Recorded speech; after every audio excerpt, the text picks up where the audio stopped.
Pernah nggak sih kamu scroll media sosial, terus nemu seseorang yang kelihatan super yakin soal topik tertentu, padahal kayaknya cuma baca sekilas? Misalnya, ada yang tiba-tiba ngomong soal perubahan iklim di grup kampus, padahal baru dapat info dari headline Instagram. Atau yang ikut debat ekonomi makro di Twitter, modalnya cuma 80 karakter berita. Fenomena ini sering disebut sok tahu. Orang merasa paham, padahal baru nyentuh permukaan. Dan yang bikin miris, ini sering banget kejadian di generasi kita, Gen Z. Kita tumbuh di era informasi instan. Apapun bisa dicari, apapun bisa diakses. Tapi di balik kemudahan itu, ada jebakan. Kita merasa pintar sebelum benar-benar mengerti. Kita terlalu cepat ambil kesimpulan, terlalu pede beropini, padahal belum sempat mencerna. Pernah nggak kamu ngalamin hal kayak gini? Atau justru pernah jadi saksinya? Sikap sok pintar itu bukan cuma soal nada bicara. Seringkali, akar persoalannya tersembunyi dalam cara kita menyerap informasi. Di era digital ini, informasi melesat lebih cepat dari kemampuan logika untuk mengejarnya. Scroll sebentar, klik satu video, baca artikel pendek, dan tiba-tiba merasa tahu segalanya. Generasi kita, generasi Z, lahir dan tumbuh bersama real-time knowledge. Berita viral, teori konspirasi, tips hidup dari pakar, TikTok dan Instagram. Tapi seringnya, semua itu datang tanpa konteks, tanpa fondasi, tanpa kedalaman. Ambil contoh isu politik luar negeri, baru muncul satu cuplikan video 15 detik, Twitter langsung gaduh. Banyak yang ikut nimbrung, seolah diplomat kawakan, padahal sumbernya cuma potongan video tanpa nalar. Atau tren diet yang tiba-tiba viral. Baru nonton satu konten, langsung menasihati orang lain soal pola makan, seolah-olah baru lulus dari fakultas gizi. Ingat masa pandemi? Betapa cepatnya dokter dadakan bermunculan. Baru baca satu artikel soal imun tubuh, sudah berani mengoreksi tenaga medis, bahkan orang tua sendiri. Ilmu sepotong-sepotong, tapi kepercayaan dirinya utuh. Yang paling ironis, mereka yang benar-benar ahli seringkali memilih diam. Bukan karena takut, tapi karena mereka tahu.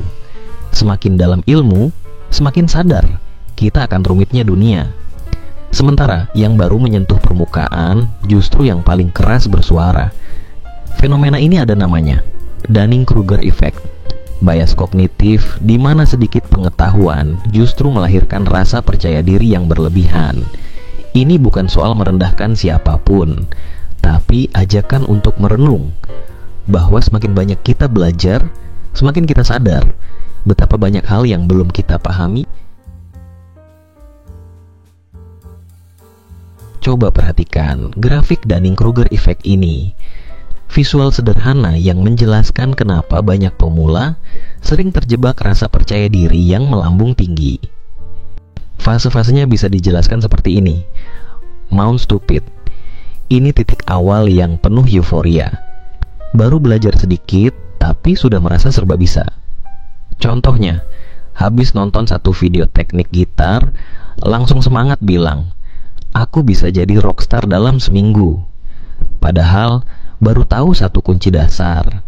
Di sini, banyak yang terjebak ilusi pengetahuan. Bukan karena niat buruk, tapi karena belum sadar betapa luasnya dunia yang sedang dipelajari. Lembah keputusasaan. Semakin lanjut belajar, semakin terasa, wah ternyata aku nggak ngerti apa-apa. Kepercayaan diri anjlok, mulai sadar diri. Kalau di fase ini kamu pernah merasa frustrasi, itu justru tanda bagus. Artinya, kamu sudah melewati Mount Stupid dan mulai benar-benar belajar. Lereng pencerahan. Dengan latihan, membaca, mencoba, dan gagal berkali-kali, pelan-pelan, rasa percaya diri tumbuh kembali.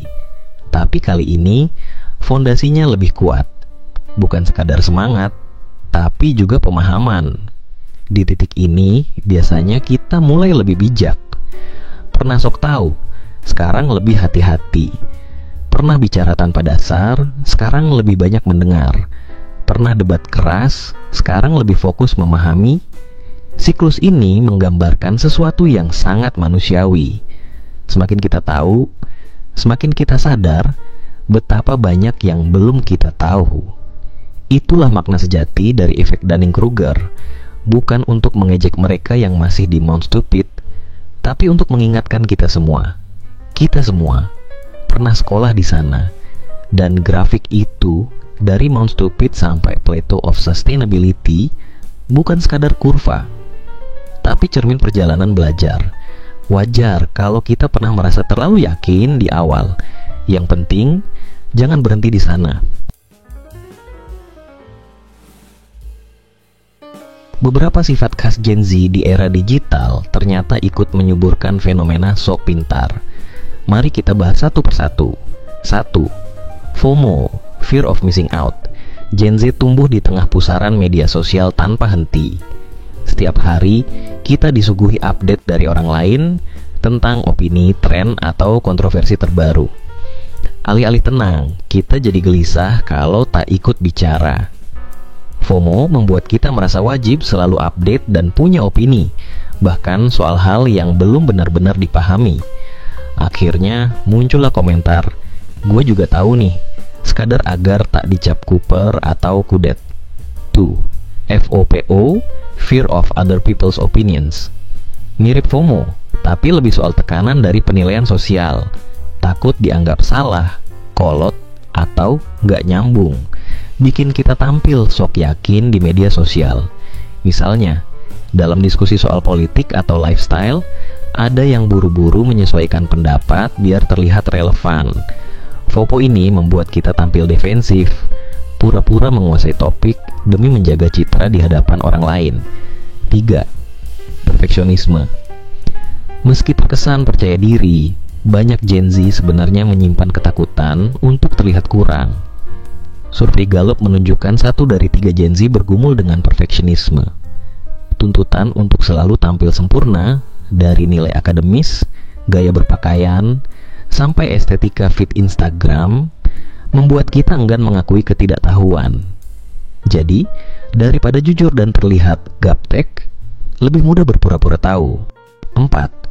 Kemudahan akses informasi. Google dan TikTok memberi kita ilusi kepintaran instan. Satu pencarian, satu video pendek, lalu kita merasa tahu banyak. Tapi karena informasi tersebar dalam potongan kecil, kita sering ambil kesimpulan tanpa riset mendalam. Viral satu tweet, langsung ramai komentar, padahal sumbernya belum tentu benar. Semua ini, FOMO, FOPO, perfeksionisme, dan info serba cepat mendorong kita untuk bicara dulu sebelum berpikir dalam. Kita ingin terlihat tahu, tapi lupa bahwa pengetahuan sejati lahir dari kerendahan hati dan proses panjang. Kalau tak hati-hati, sifat-sifat ini bisa menjebak kita di kurva Dunning-Kruger. Percaya diri tinggi tapi pemahaman dangkal. Bayangkan ini, Budi, mahasiswa semester 2 jurusan ekonomi, baru saja unggah story Instagram soal kenaikan BBM. Dengan penuh percaya diri, ia menulis seolah tahu seluruh jawabannya, padahal hanya sempat baca judul artikel di detik.com. Ketika teman-temannya berdiskusi serius dengan argumen dari jurnal dan riset dosen, Budi nyeletuk, "Gampang, hapus aja subsidinya, selesai masalah." Grup chat pun gaduh. Ada yang bisik-bisik, "Ini anak ekonomi beneran." Yang lucu, sehari sebelumnya Budi begadang semalam suntuk mantengin forum Facebook, takut ketinggalan tren. Akibatnya, ketika dosennya menyampaikan analisis dari pengalaman bertahun-tahun, Budi malah buru-buru menyanggah. Bukannya terlihat pintar, ia justru mempermalukan diri sendiri. Cerita lain datang dari Sinta, siswi SMA yang ingin tampil menonjol di kelas. Saat gurunya bertanya tentang perubahan iklim, Sinta langsung angkat tangan dan mengulang narasi dari video TikTok seorang eco-vlogger. Ia tampak yakin, tapi ketika argumen kelompok lain lebih berbobot, ia malah menyerang pribadi dan mencari celah, bukannya berdiskusi sehat. Sinta begitu takut terlihat kudet, Sampai-sampai ia lebih fokus tampil pintar ketimbang memahami isi pelajaran. Di balik sikap percaya dirinya, ia belum paham konsep dasar seperti glycerol. Dari kisah Budi dan Sinta, kita bisa lihat bagaimana rasa takut ketinggalan, FOMO, atau takut pendapatnya dianggap remeh, FOPO, bisa mendorong seseorang terburu-buru tampil sebagai yang paling tahu. Padahal yang muncul justru kebalikannya, dianggap sok tahu dan kurang bijak. Coba bayangkan, apa jadinya kalau mereka melambat sedikit, mendengar lebih banyak, dan memberi ruang untuk benar-benar belajar. Sekarang giliran kamu untuk bertanya pada diri sendiri, apakah kita akan terus begini? Pernah nggak saat diskusi bareng teman, kamu memilih diam karena takut dianggap bodoh? Atau buru-buru berkomentar biar nggak ketinggalan, padahal belum benar-benar paham? Coba ambil jeda sejenak dan refleksikan. Sudahkah kita cek ulang sumber sebelum bicara? Beranikah kita mengaku belum tahu tanpa merasa malu? Kalau jawabannya masih ragu, mungkin ini saatnya kita mulai berubah. Bukan besar-besaran, cukup dari langkah kecil. Tahan komentar sejenak.